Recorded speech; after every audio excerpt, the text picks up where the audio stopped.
हाँ जी बच्चों, क्या हाल चाल है आप सबका? बढ़िया। तो हम कर रहे थे इलेक्ट्रिक पोटेंशियल। हम वैसे इलेक्ट्रोस्टैटिक्स कर रहे हैं। तो अभी तक हमने इलेक्ट्रोस्टैटिक्स में बच्चों पोटेंशियल तक का टॉपिक लास्ट लेक्चर में हमने फिनिश किया था। पोटेंशियल हम फिनिश कर चुके हैं, ठीक है। अभी तक हमने चार्जेस के बारे में पढ़ा, इलेक्ट्रिक फील्ड के बारे में पढ़ा, इलेक्ट्रिक पोटेंशियल के बारे में पढ़ा। अब हम इन सब चीजों की एक एप्लीकेशन करने वाले हैं, which is the next topic, and that is called capacitor. Capacitor, ठीक है। अब कैपेसिटर जो है ना, दैट इज एक्चुअली डिवाइस। ये हमें मार्केट में मिल जाता है और सर्किट्स में बहुत ज्यादा यूज होता है। इसकी बहुत सारी डेली लाइफ एप्लीकेशंस हैं और जितने भी इसमें कॉन्सेप्ट्स लगते हैं वो सारे इलेक्ट्रोस्टैटिक्स में से आएंगे, ठीक है। तो capacitor actually it is a device to store electrostatic energy.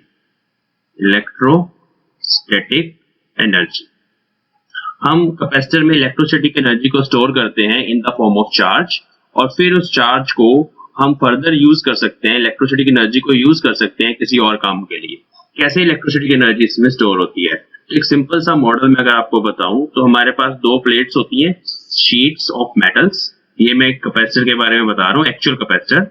हम यहाँ तक कैसे पहुंचेंगे वो हम बात करेंगे, लेकिन एक सिंपल मॉडल है कि हमारे पास दो इस तरह से मेटल की शीट्स हैं। एक पे पॉजिटिव चार्ज है, उसका पॉजिटिव पोटेंशियल होगा, एक पे नेगेटिव चार्ज है, उसका नेगेटिव पोटेंशियल होगा। और इस पोटेंशियल डिफरेंस की वजह से यहाँ पर इलेक्ट्रिक फील्ड सेटअप रहेगी। Electric field is always from positive to negative plate, तो इस रीजन में हमेशा हमारे पास इलेक्ट्रिक फील्ड होती है। अब अगर मैं इस पोटेंशियल डिफरेंस को किसी डिवाइस के साथ अप्लाई कर दूं, फॉर एग्जांपल एक इलेक्ट्रिक बल्ब, छोटा सा एलईडी ले लिया हमने, उसके साथ दोनों प्लेट्स को जोड़ दिया, तो पोटेंशियल डिफरेंस की वजह से यहाँ पर बल्ब में से करंट फ्लो करेगा। मींस जो एनर्जी हमने स्टोर कर रखी है उस एनर्जी को हमने इस बल्ब को ऑन करने में यूज कर लिया। तो ये इसकी एक सिंपल सी एप्लीकेशन मैं आपको बता रहा हूँ। And this device, this arrangement of two metal plates having equal and opposite charges is called capacitor, ठीक है। मतलब बेसिकली हमने एक प्लेट पे पॉजिटिव चार्ज स्टोर किया, दूसरी पे नेगेटिव चार्ज स्टोर किया और वो कैपेसिटर बन गया, ठीक है। ओके, अब कैपेसिटेंस क्या होती है? कैपेसिटेंस इसकी एबिलिटी है। Capacitance is actually its ability to store the charge. Its ability to store the electric charge, कि वो कितना ज्यादा इलेक्ट्रिक चार्ज अपने ऊपर स्टोर करके रख सकता है, that is the capacitance of capacitor. तो चार्ज तो हम कंडक्टर पे भी स्टोर करते हैं हमेशा। जैसे हमारे पास एक सिंपल आइसोलेटेड कंडक्टर है like this, having some radius r, है ना। तो ये एक स्फीयर है, let us suppose it is a metal sphere. तो अभी तक हमने इसे पोटेंशियल में देखा था कि we can give some positive charge to this metal sphere, है ना। वो सारा का सारा चार्ज इसके सरफेस पे आ जाता है, ऐसे ये सारा चार्ज इसके सरफेस पे स्टोर हो जाता है ना। तो ये भी इलेक्ट्रिक चार्ज को स्टोर कर रहा है ऑलरेडी। ये क्या है? This is an isolated conductor, ठीक है। मींस से कंडक्टर भी चार्ज को स्टोर कर सकता है, तो फिर कैपेसिटर क्यों चाहिए? इस तरह का अरेंजमेंट हमें क्यों चाहिए? हम उसके बारे में बात करने वाले हैं, ठीक है। देखो, अगर मेरे पास एक आर्बिट्ररी शेप का कंडक्टर है like this, let us suppose we have this kind of conductor metal, और हमने क्या किया, इसको पॉजिटिव चार्ज देना स्टार्ट किया, क्यू चार्ज हम इस पे स्टोर कर रहे हैं। तो वो चार्ज जो है इस तरह से इसके सरफेस पे रिजाइड करेगा लाइक दिस। क्योंकि मेटल है, फ्री इलेक्ट्रॉन्स होने के कारण इसके अंदर इलेक्ट्रिक फील्ड जीरो होती है, जिसे हमने पोटेंशियल के चैप्टर में पढ़ा। और जितना चार्ज है, सारा का सारा चार्ज इसके सरफेस पे ही स्टोर करता है, सरफेस पे ही रिजाइड करता है, ठीक है। इस चार्ज की जो डिस्ट्रीब्यूशन है वो डिपेंड करती है इसकी शेप पे। चार्ज की डिस्ट्रीब्यूशन कंडक्टर की शेप पे डिपेंड करती है। देखो, जहां पर ये कंडक्टर थोड़ा सा नुकीला है, जहां पर कॉर्नर्स हैं इस कंडक्टर के, वहां पे ज्यादा चार्ज स्टोर हो जाता है, वहां पे पॉजिटिव चार्ज ज्यादा होगा। जहां पे फ्लैट सरफेस है वहां पे चार्ज कम होगा। तो सरफेस चार्ज डेंसिटी अगर मैं यहाँ पे बनाऊं सिग्मा 1 और यहाँ पे late us suppose surface charge density sigma 2 है, तो sigma 1 will be greater than sigma 2, ठीक है जी। तो ये चार्ज हम इसको स्टोर करते जा रहे हैं। तो क्या वहां पर कोई लिमिट होनी चाहिए चार्ज को स्टोर करने की? Yes, there is a limit. कैसे लिमिट? एक तो इसके साइज पे डिपेंड करेगा कि हम कितना चार्ज इस पे स्टोर कर सकते हैं। लेट अस सपोज हमने बहुत बड़ा कंडक्टर ले लिया, उसका साइज बहुत बड़ा है कि हम उस पे बहुत ज्यादा अमाउंट ऑफ चार्ज स्टोर कर सकते हैं। फिर उसके बाद ये डिपेंड करेगा इसकी शेप पे। जैसे यहाँ पे शेप आपको नजर आ रही है, तो जहां पर ये नुकीले एंड्स होंगे वहां पर सरफेस चार्ज डेंसिटी सिग्मा ज्यादा होगी, और इलेक्ट्रिक फील्ड जैसे हमने गॉस लॉ में पढ़ा था कि इस पर्टिकुलर पॉइंट्स पर जो इलेक्ट्रिक फील्ड होती है that is given by sigma 1 bye epsilon not. और यहाँ पर फिर इलेक्ट्रिक फील्ड कितनी होगी, इस पॉइंट पर ये फ्लैट सरफेस है, यहाँ सरफेस चार्ज डेंसिटी सिग्मा 2 है, तो यहाँ पर जो इलेक्ट्रिक फील्ड होगी that will be sigma 2 by epsilon naught. अब sigma 1 is greater than sigma 2, therefore this electric field at this point will be more। अगर मैं यहाँ पे लिख लूं E1, यहाँ लिख लूं E2, तो E1 electric field is larger than E2। एक तो ये बात समझने वाली है। ओके, अब मतलब चार्ज देते जाएंगे तो यहाँ पर जो इलेक्ट्रिक फील्ड जनरेट होगी वो इस रीजन से ज्यादा स्ट्रॉन्ग इलेक्ट्रिक फील्ड होगी। तो हमने चार्ज इसको दे दिया, चार्ज को देने से इसके अराउंड अलग अलग पॉइंट्स पर अलग अलग तरह की इलेक्ट्रिक फील्ड सेटअप हो गई। उस इलेक्ट्रिक फील्ड से कारण क्या होगा कि यहाँ पर जो एयर है, एयर के मॉलिक्यूल्स पे ये इलेक्ट्रिक फील्ड फोर्स लगाएगी। ठीक है, तो this electric field will exert force on the air molecules. ठीक है जी, कैसे लगाएगी फोर्स, लेट अस सी। मान लेते हैं ये एयर का एक मॉलिक्यूल है, एयर के अंदर नाइट्रोजन गैस होती है, ऑक्सीजन होती है, उसमें से हमने एक मॉलिक्यूल ले लिया। ये उस मॉलिक्यूल की शेप है nearly spherical, spherical shape. Okay, इसमें पॉजिटिव चार्ज सेंटर पे है, नेगेटिव इलेक्ट्रॉन इसके अराउंड घूमते रहते हैं। अब मान लेते हैं इसके अराउंड यहाँ पर ये कंडक्टर का एंड था, ये वाला पोर्शन, जहां पर बहुत सारा positive charge, strong positive charge और स्ट्रॉन्ग इलेक्ट्रिक फील्ड वहां पे सेटअप हो रखी है। उस इलेक्ट्रिक फील्ड के कारण इस एयर के मॉलिक्यूल का नेगेटिव चार्ज पॉजिटिव की तरफ अट्रैक्ट होगा और पॉजिटिव चार्ज रिपेल होगा। पॉजिटिव उधर जाएगा, नेगेटिव उधर जाएगा, है ना। इससे क्या होता है कि जो एयर का मॉलिक्यूल है उसकी शेप थोड़ी सी ऐसी हो जाती है, नेगेटिव चार्ज ऐसे हो गया और पॉजिटिव यहाँ चला गया। ठीक है, मतलब नेगेटिव और positive charge get separated by some distance. तो ये क्या बन गया, ये डाइपोल बन गया, डाइपोल बन गया। पहले डाइपोल नहीं था, पॉजिटिव नेगेटिव का सेंटर सेम था, ये डाइपोल बन गया। This process is called polarization, polarization. ठीक है, चलो अब इमेजिन करो कि इस इलेक्ट्रिक फील्ड को हम बढ़ाते चले जा रहे हैं। इलेक्ट्रिक फील्ड कैसे बढ़ेगी, ये चार्ज हम देते चले जा रहे हैं, देते चले जा रहे हैं, जिससे इलेक्ट्रिक फील्ड इस रीजन में इंक्रीज हो रही है। तो उससे क्या होगा, अगर इलेक्ट्रिक फील्ड इस रीजन में इंक्रीज होती चली जा रही है तो उस केस में ये जो मॉलिक्यूल है इसकी सेपरेशन भी वैसे ही इंक्रीज होती चली जाएगी। ठीक है, सेपरेशन नेगेटिव पॉजिटिव, और थोड़ी और इलेक्ट्रिक फील्ड बढ़ा दी तो नेगेटिव और ज्यादा इसके पास आ जाएगा, पॉजिटिव और दूर चला जाएगा। तो there is some limit to the electric field. At some electric field क्या होगा, नेगेटिव चार्ज मींस इलेक्ट्रॉन इस मॉलिक्यूल में से निकल जाएगा और पॉजिटिव चार्ज सेपरेट हो जाएगा। तो this process is called breakdown, breakdown of air molecules. ठीक है, तो ब्रेकडाउन होने से क्या होगा कि नेगेटिव चार्ज अलग हो गया, सेपरेट हो गया, वो नेगेटिव चार्ज इस पॉजिटिव को न्यूट्रलाइज करना शुरू कर देगा। तो इस सिचुएशन में हम बोलेंगे कि ये जो पॉजिटिव चार्ज है कंडक्टर का वो लीक होना स्टार्ट हो गया। आप इधर से देते चले जा रहे हैं और यहाँ पर एयर का ब्रेकडाउन हो गया। Air is surrounding medium here, let us draw the air. ये एयर है मान लेते हैं, तो एयर जो सराउंडिंग मीडियम है उसके मॉलिक्यूल्स का ब्रेकडाउन होने के कारण जो चार्ज हम दे रहे थे वो चार्ज उस पर रिजाइड होने के कारण उसके कॉरेस्पॉन्डिंग दूसरी साइड से चार्ज लीक होना स्टार्ट हो गया। मींस जो मैक्सिमम चार्ज आप किसी कंडक्टर को दे सकते हो, एक तो उसके साइज पे डिपेंड कर गया, दूसरा उसकी शेप पे भी डिपेंड कर गया। उसकी शेप अगर इस तरह की होगी, उसमें नुकीले एंड्स होंगे, उसमें कॉर्नर्स होंगे, तो कॉर्नर से जो चार्ज है वो एयर को लीक होना स्टार्ट हो जाता है। ठीक है, तो दो चीजें ये होगी, size and shape, and the third parameter is surrounding medium. अगर यहाँ एयर की जगह कोई और मीडियम है, फॉर एग्जाम्पल वाटर है, तो वाटर में क्या होता है, वाटर में ये जो पोलराइजेशन है जल्दी हो जाती है, पहले हो जाती है। ठीक है, तो उसमें फिर आप कम चार्ज स्टोर कर पाओगे। तो तीसरा जो कैपेसिटेंस है means the ability to store the electric charge of a conductor, that also depends upon the surrounding medium. ठीक है, तो we have some parameters on which the capacitance of conductor depends. Let us write those parameters. Number 1, size of conductor. Number 2, shape of conductor. And number 3, surrounding medium. Surrounding medium. ठीक है, तो ये जो तीनों चीजें हैं ये लिमिट करते हैं कि हम कितना चार्ज किसी कंडक्टर को दे सकते हैं।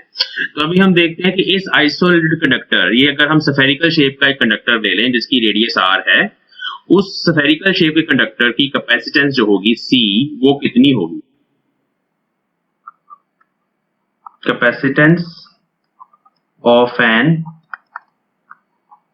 आइसोलेटेड कंडक्टर, हम कैपेसिटर की भी डिफाइन करेंगे, अभी हम कंडक्टर की लिख रहे हैं, आइसोलेटेड कंडक्टर की। क्या होता है देखिए, अगर हम किसी कंडक्टर को Q चार्ज देते जाते हैं तो उसका पोटेंशियल राइज होगा।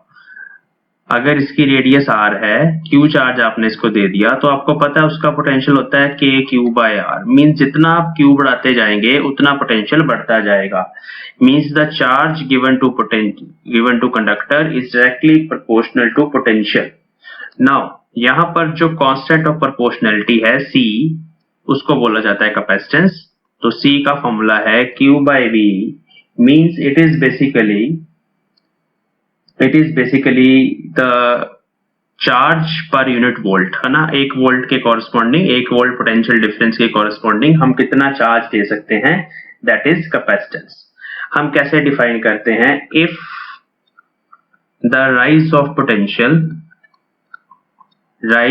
पोटेंशियल, अगर हम बोले कि भाई हमने कुछ चार्ज Q दे दिया और राइज ऑफ पोटेंशियल कितना आ गया, उसका 1 वोल्ट आ गया, तो कैपेसिटेंस चार्ज के बराबर आ जाएगी बच्चे, है ना। C हम V को 1 पुट कर देंगे, तो यहां पर हम लिख सकते हैं कि भाई कैपेसिटेंस क्या होती है, therefore capacitance of a conductor is equal to the amount of charge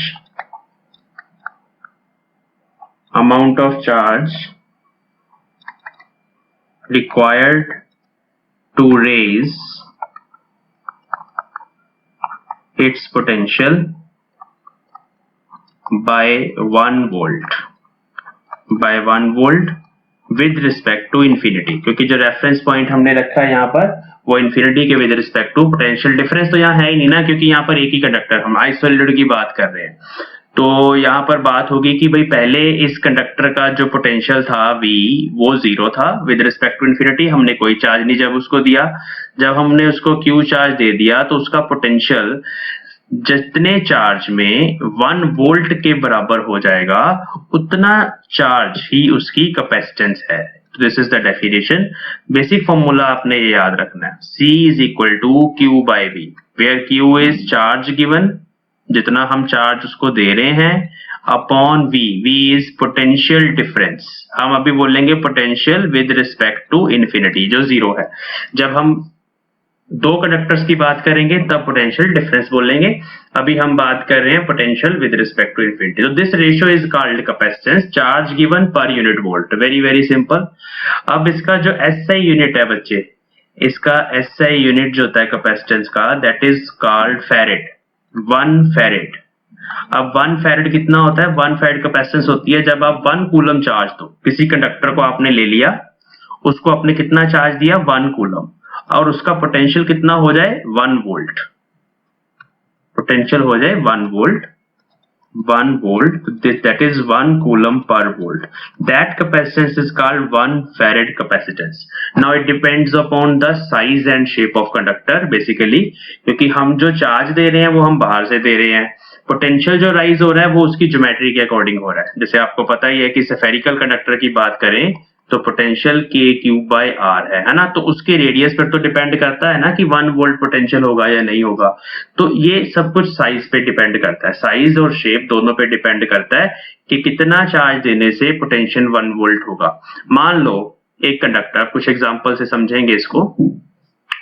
मान लो आपके पास एक कंडक्टर है, कोई इस तरह का कंडक्टर, आपने उसको दे दिया जी 100 कूलम चार्ज, और पोटेंशियल देखा इसके सरफेस पर कितना है, इसका सरफेस इक्विपोटेंशियल सरफेस होगा, हर जगह पोटेंशियल सेम होगा, और पोटेंशियल देखा जी 1 वोल्ट आ गया।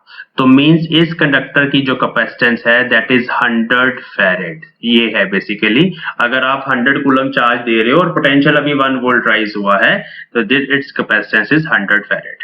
एक और एग्जांपल, लेट अस सपोज आपने 10⁻⁻⁶ कूलम चार्ज दिया और उसका जो पोटेंशियल है V दैट बिकम्स 1 वोल्ट, ठीक है, वो 1 वोल्ट हो गया। तो मींस इसकी जो कैपेसिटेंस है दैट इज 10⁻⁻6 फैरेड। तो इस तरह से ये होता है basically ability to store charge. Now let us calculate the size of a spherical conductor. अभी हम क्या कर रहे हैं, size of a spherical conductor to have 1 farad capacitance. तो अभी हमारी ये टास्क है, अभी हम ये करके देखना चाहते हैं कि बच्चों अगर एक कैपेसिटर की कैपेसिटेंस 1 फैरेड है, हमने फिक्स कर दिया, तो उस केस में उस स्फेरिकल कंडक्टर का साइज कितना होना चाहिए, ये अभी हमें निकालना है, ठीक है। तो बेसिकली हमें सबसे पहले एक्सप्रेशन चाहिए कैपेसिटेंस का, हमें चाहिए formula expression of C for a spherical conductor. अब वो स्फेरिकल कंडक्टर होलो हो सकता है और सॉलिड भी हो सकता है। क्यों? क्योंकि अगर सॉलिड भी होगा तब भी सारा चार्ज सरफेस पे ही जाना है, और अगर होलो है सिंपल तब भी सारा चार्ज सरफेस पे ही है। तो अंदर तो चार्ज स्टोर होता नहीं कंडक्टर के, चार्ज तो हमेशा सरफेस पे ही रहता है। तो इसलिए दोनों तरह का हो सकता है, इसलिए हम मेंशन नहीं कर रहे। तो इसकी कैपेसिटेंस निकालनी है तो बहुत आसान है। देखो, जब भी किसी भी डिवाइस, किसी भी कंडक्टर की कैपेसिटेंस निकालनी है तो ये फॉर्मूला लगा देना है Q/V, ठीक है। अब हमने मान लिया कि एक हमारे पास स्फेरिकल कंडक्टर है, उसकी रेडियस है R, उसको चार्ज दिया Q। तो बच्चों आपको पता है इसका V का फॉर्मूला क्या है, इसका पोटेंशियल आपको ऑलरेडी पता है ना, हम पिछले चैप्टर में सॉल्व कर चुके हैं। तो इसका पोटेंशियल है 1/4πε0 कैपिटल Q/R, है ना। इसके सरफेस पर इतना पोटेंशियल होगा। हम सरफेस के पोटेंशियल की ही बात करते हैं जब हम कैपेसिटेंस की बात करते हैं, क्योंकि चार्ज सारा सरफेस पे ही है। तो इसको अभी सॉल्व कर लो, ये Q से Q कट गया तो आंसर सीधा आ गया 4πε0R। तो this is the capacitance of a spherical conductor whose radius is R, ठीक है। ओके, अभी हमें क्या करना है, इसकी रेडियस R आ गई। अभी मेन जो हमारी टास्क थी वो ये थी, हमें साइज निकालना है जी। हमें वो साइज निकालना है जिसकी कैपेसिटेंस 1 फैरेड हो। पहले ये स्फेरिकल कंडक्टर की कैपेसिटेंस का फॉर्मूला लर्न कर लो। ये कहां पर है, इन वैक्यूम, वैक्यूम में बात हो रही है। इसकी एक और फॉर्म है, वो हम डाइलेक्ट्रिक की बात बाद में करेंगे। वैसे बता देता हूं मैं, अगर इसके अराउंड एक डाइलेक्ट्रिक मीडियम हम भर दें, ऐसे इसको डाइलेक्ट्रिक में ले जाएं, डाइलेक्ट्रिक मींस इंसुलेटर, जिसका डाइलेक्ट्रिक कांस्टेंट एप्सिलॉन R है, तो यही फॉर्मूला बन जाएगा। इसको आगे जाके और डिटेल में भी करेंगे कैसे ये बनता है। तो यही फॉर्मूला बन जाएगा, है ना, एप्सिलॉन R से मल्टीप्लाई हो जाएगा। आपको पता है जी, एप्सिलॉन नॉट को एप्सिलॉन R से मल्टीप्लाई कर देते हैं जब भी डाइलेक्ट्रिक कांस्टेंट आता है, क्योंकि मीडियम के अंदर उसका जो परमिटिविटी है वो एप्सिलॉन है। चलिए, ये मीडियम का एक्सप्रेशन हो गया। अब इसको भूल जाओ थोड़ी देर के लिए। अभी हम देखते हैं 1 फैरेड कैपेसिटेंस के लिए कितना साइज चाहिए। तो इफ C इज 1 फैरेड, ये है हमारे पास, देन व्हाट इज R? तो R आपको फाइंड करना है, R कितना है। क्या करेंगे, इसमें हम C को 1 फैरेड पुट कर देंगे और 4πε0, 4πε0 की वैल्यू कितनी हो जाएगी, 1/9 × 10⁻9, है ना। ये तुम्हें पता है ना, ये सब बच्चों को पता है कि नहीं पता कि ये 9 × 10⁻9 होता है ऐसा यूनिट्स में। और इसका रेसिप्रोकल 4πε0 निकालोगे तो ये आ जाएगा इनटू R। R आपने निकालना है, तो मींस ये फैक्टर इधर चला गया, तो जो रेडियस आई वो आई 9 × 10⁻9 मीटर्स। छोटी रेडियस है, बड़ी रेडियस है, बहुत बड़ी रेडियस है। 1 फैरेड कैपेसिटेंस को बनाना मींस इतना बड़ा स्फेरिकल कंडक्टर चाहिए। अर्थ की रेडियस पता कितनी है? Radius of earth is 6.4 10⁻6 metre, 6400 kilometres ना। तो 6400 किलोमीटर से भी कितना बड़ा, ये आ गया 9 × 10⁻9 मीटर्स। इतना बड़ा स्फीयर चाहिए आपको 1 फैरेड कैपेसिटेंस बनाने के लिए। मींस 1 फैरेड कैपेसिटर को आप रियलाइज नहीं कर सकते, इसको प्रैक्टिकल सिचुएशन में बनाना बहुत डिफिकल्ट है अगर आप सिंगल कंडक्टर लेके चलते रहोगे। लेकिन आज की डेट में 1 फैरेड 2 फैरेड के कैपेसिटेंस हमारे पास मार्केट में अवेलेबल हैं। तो क्या हम मॉडिफिकेशन करें अभी यहाँ पर, जिससे कैपेसिटेंस जो है कैपेसिटर की बढ़ जाए। वो 1 फैरेड बनाना डिफिकल्ट है, तो कैसे इसको बड़ी कैपेसिटेंस, अगर आप यहाँ पर 1 फैरेड की जगह 1 मिली फैरेड भी लिखेंगे, अगर आपने 1 मिली फैरेड की कैपेसिटेंस बनानी है तो देखो यहाँ फिर से 6 का फैक्टर आएगा। माइक्रो फैरेड भी अगर आप लिखो, अगर आपने 1 माइक्रो फैरेड कैपेसिटेंस बनानी है तो यहाँ आ जाएगी रेडियस 9 × 10⁻³ मीटर, है ना, ये भी बहुत बड़ी रेडियस है। अगर आपने 1 पिको फैरेड बनाना है, पिको फैरेड इज 10⁻⁻12, है ना, तो 10⁻⁻12 गुना 9 × 10⁻⁹, तब आपके पास आंसर आ जाएगा 9 × 10⁻³ मीटर। तो ये अभी थोड़ा रियलाइज होने वाला है। तो 1 pico farad is very small capacitance, लेकिन माइक्रो फैरेड के कैपेसिटेंस का इतना साइज चाहिए। माइक्रोफैरेड तो आम सर्किट में हम यूज करते हैं, तो मींस आप एक सिंगल कंडक्टर को एज ए कैपेसिटर यूज नहीं कर सकते, वो चार्ज को स्टोर करता है बट उसकी कैपेसिटेंस जो होती है that is very very less, very very small. अगर लेट अस सपोज आपके पास हम बात करें जी 10 सेंटीमीटर की रेडियस वाला, 10 सेंटीमीटर की radius I think you can imagine, वो भी एक बड़ा कंडक्टर बन जाएगा। चलिए 1 सेंटीमीटर रेडियस ले लेते हैं। 1 सेंटीमीटर की रेडियस वाला कंडक्टर तो इतना सा होगा, ये छोटी सी स्फेरिकल बॉल, ठीक है, ओके। तो दिस इज द कंडक्टर, और इतने साइज का होगा, ये 1 सेंटीमीटर होगा, है ना। इस पे देखते हैं इसकी कैपेसिटेंस कितनी है, तो इसकी कैपेसिटेंस आएगी 1/9 × 10⁻⁹, which is 4πε0 into radius is 1 centimetre, मतलब 10⁻⁻² मीटर। तो ये बन गया जी 1/9, ये भी ऊपर चला गया तो 10⁻⁻11 फैरेड, है ना। तो ये अराउंड पिको फैरेड का कैपेसिटेंस बनता है, ठीक है। तो but it is very very small, और इसको आप कनेक्ट कैसे करोगे सर्किट में, है ना। तो ये सब जो है प्रैक्टिकल नहीं है। अगर आप इलेक्ट्रिक चार्ज को स्टोर करना चाहते हैं तो आपको कोई नई तरह की ज्योमेट्री चाहिए चार्ज को स्टोर करने के लिए। तो अभी जो कैपेसिटर है वो क्या है, अभी हमने कंडक्टर की कैपेसिटेंस की बात करी थी, तो कैपेसिटर एक सिस्टम है ना। कैपेसिटर में ना 2 कंडक्टर्स होते हैं, 2 कंडक्टर्स, एक कंडक्टर से बात नहीं बनती। क्यों 2 कंडक्टर्स होते हैं अभी समझते हैं। देखिए अभी थोड़ी देर पहले हमने बात करी कि ये हमारे पास एक कंडक्टर है, इसको बोल देते हैं कंडक्टर ए। इसको हमने चार्ज दे दिया, तो इसने जितना चार्ज स्टोर करना था मैक्सिमम चार्ज स्टोर कर लिया, और इसकी कैपेसिटेंस आ गई Q/V, where V is the potential difference of this conductor with respect to infinity. Potential difference of A with respect to infinity. This is your V, ठीक है, okay. अब हम अगर इस पोटेंशियल डिफरेंस को विद रिस्पेक्ट टू इंफिनिटी, ये potential difference V के बराबर है ना। अगर हम इस पोटेंशियल डिफरेंस को डिक्रीज कर दें, इस V को डिक्रीज कर दें, तो इसकी कैपेसिटेंस बढ़ जाएगी। सिंपल सी बात है, Q तो हमने स्टोर करना है। अगर हम V को छोटा कर दें किसी तरीके से, पोटेंशियल डिफरेंस को डिक्रीज कर दें, तो कैपेसिटेंस बढ़ जाएगी। अब पोटेंशियल डिफरेंस यहाँ पर कैसे डिक्रीज करें विदाउट अफेक्टिंग Q। अगर आप चार्ज कम कर दोगे तो पोटेंशियल डिफरेंस कम हो जाएगा, वो एक तरीका है, लेकिन अगर आपने चार्ज ही कम कर दिया तो फिर कैपेसिटेंस थोड़ी बढ़ी, है ना। तो Q को नहीं चेंज करना, Q को वैसे ही रखना है। हमने नीचे वाले V के फैक्टर को, पोटेंशियल डिफरेंस के फैक्टर को कम करना है, छोटा करना है। तो उसको छोटा करने के लिए क्या किया जाता है, Q को नहीं छेड़ना, हम यहाँ पर इसके पास जस्ट एक और कंडक्टर रख देते हैं, जस्ट एक सिंपल कंडक्टर इसके सामने रख दिया। अब क्या होगा इसको रखने से, ये पॉजिटिव इसके फ्री इलेक्ट्रॉन्स को अपनी तरफ खींचेगा।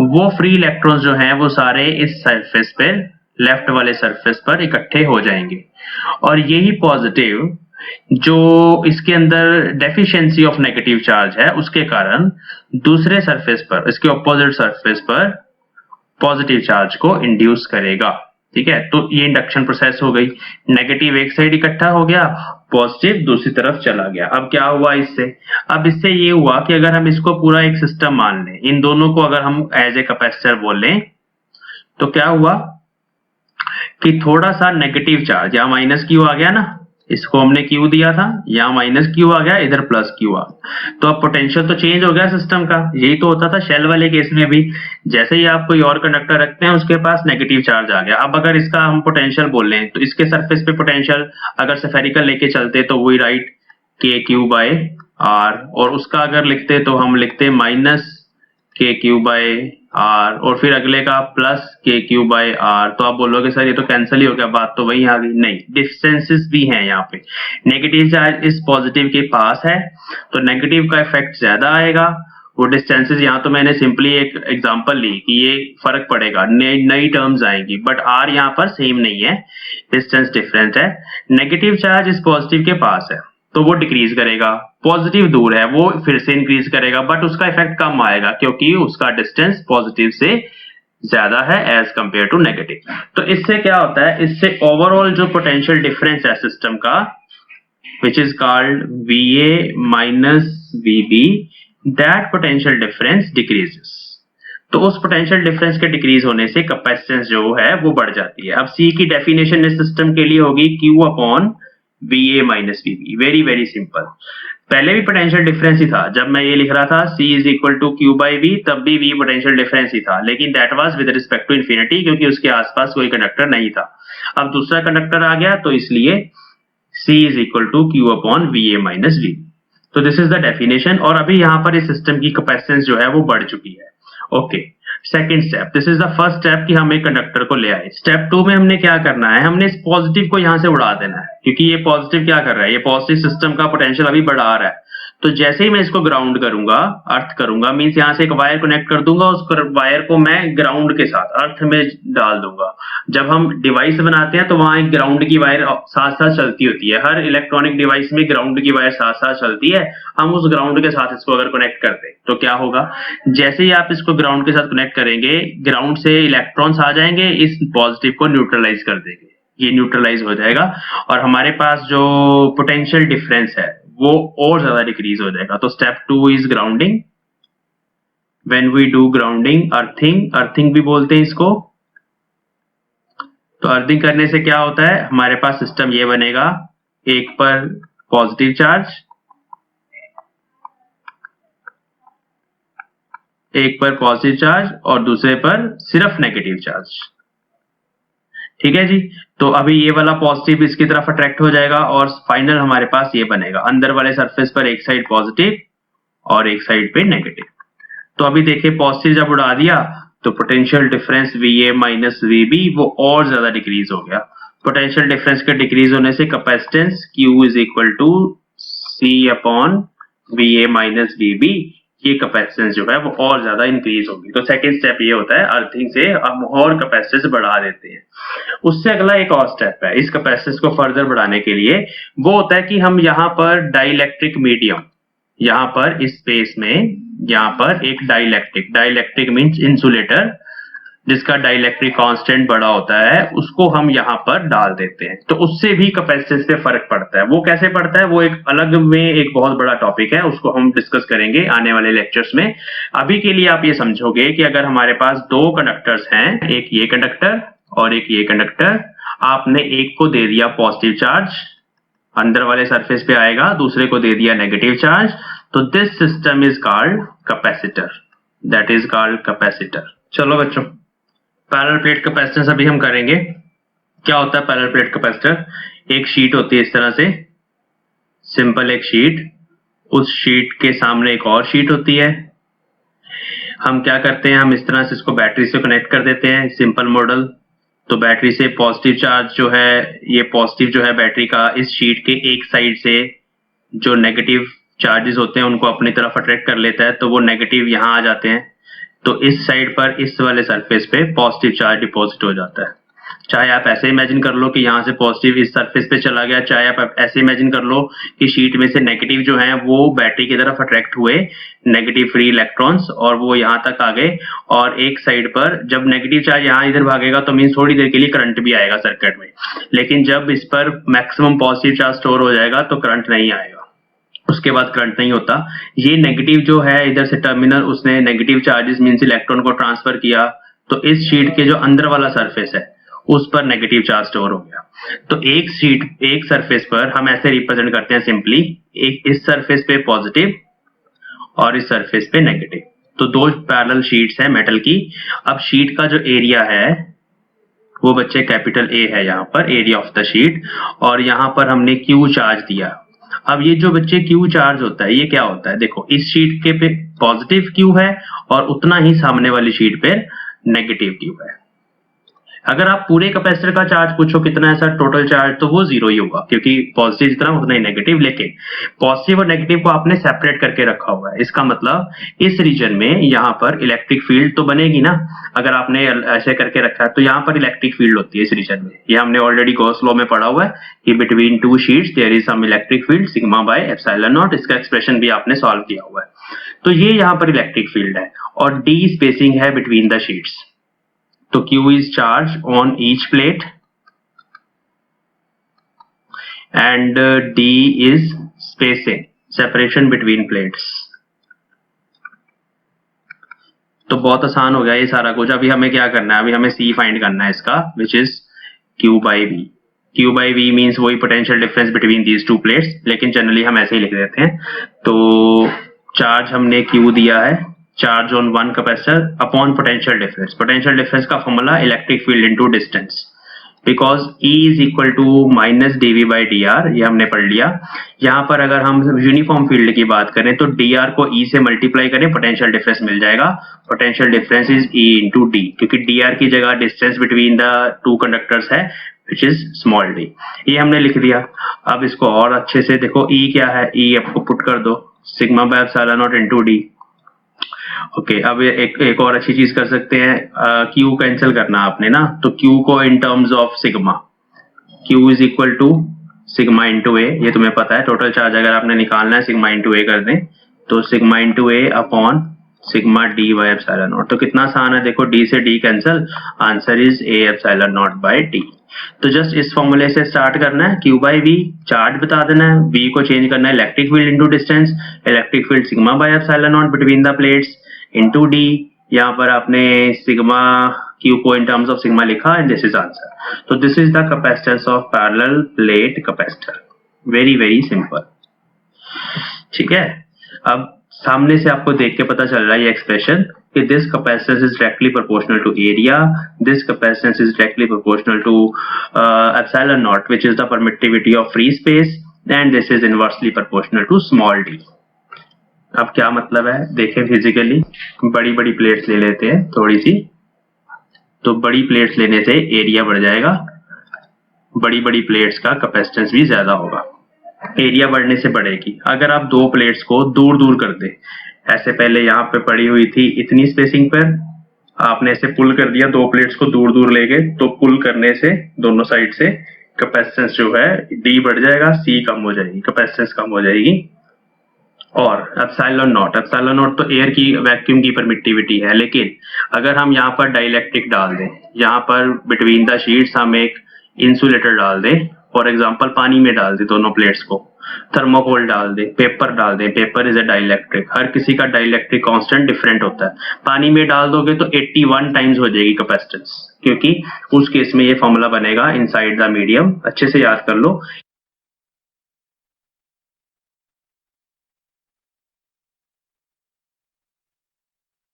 तो ये हमारे पास आ गया capacitance of capacitor with dielectric. तो डाइलेक्ट्रिक डाल के ये बन जाता है, इसका डेरिवेशन भी करेंगे अभी थोड़ी देर में। तो ये फॉर्मूला आपने अच्छे से ड्राइव करना सीखना है, इसकी डेरिवेशन आती है।